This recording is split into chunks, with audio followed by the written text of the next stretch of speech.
pala si Gon. Hindi ako mabuting tao, hindi din ako mayaman. Katulad din ako makasalanan. Dahil sa lang ang mabuti, ang Diyos. Pero ginagawa ko to kasi alam ko ito ang tama. Dahil sabi ng Diyos sa Efeso, Ezo 5:16. samantalin ninyo ang bawat pagkakataon na kayo makagawa ng mabuti. Sapagkat punong-puno ng kasamaan ng daigdig ngayon. Tay, saan punta mo tay? Panapunta ka na. Nakasalubong ko si tatay. Naglalakad sa kaikitan ng araw.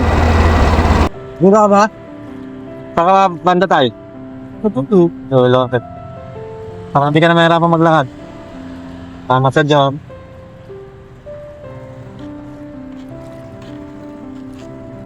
Kaya sudo ako sa lahat ng tatay na lumalaban ng batas para may tagwid ng kanilang pamilya. Si tatay sa construction, araw-araw naglalakad sa kainitan ng araw. Handaanan ko siya.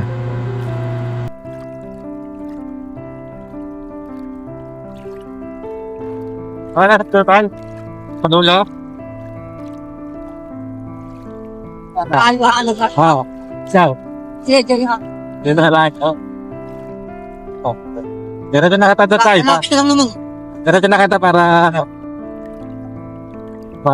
hindi na kagod. At tayo ng Diyos tayo. Na nakita tayo. Parang nilakad to. Bakit ito gani? Kasi walang ano dito. Commute. Uy, ako eh. Sa buhay galing ka. Ba't sinalakad nyo lang? May bahay doon? Kami trabaho ko doon. Mahal doon trabaho nyo. Kaya sa mga tinawag ako, commute. Kaya ka po commute. Paikot pa, di ba? Oo, pamalayo. Parang layo. Oo. Sarap pa. Grabe ako, nilakad ko eh. Oo. Wala ako dito. Kaya ako, wala eh. Ano pala kitro sa buhay? Kasi ito nakatira. Ayun din na.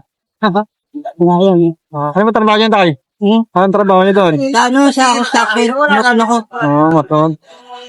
Oo, tayo dito. Kaya dito tayo. Okay na yun. Oo, kaya dito tayo. Kaya tayo ka lang tayo. Para tayo ng Diyos tayo. Ay, Gatlet po, gatlet. ay,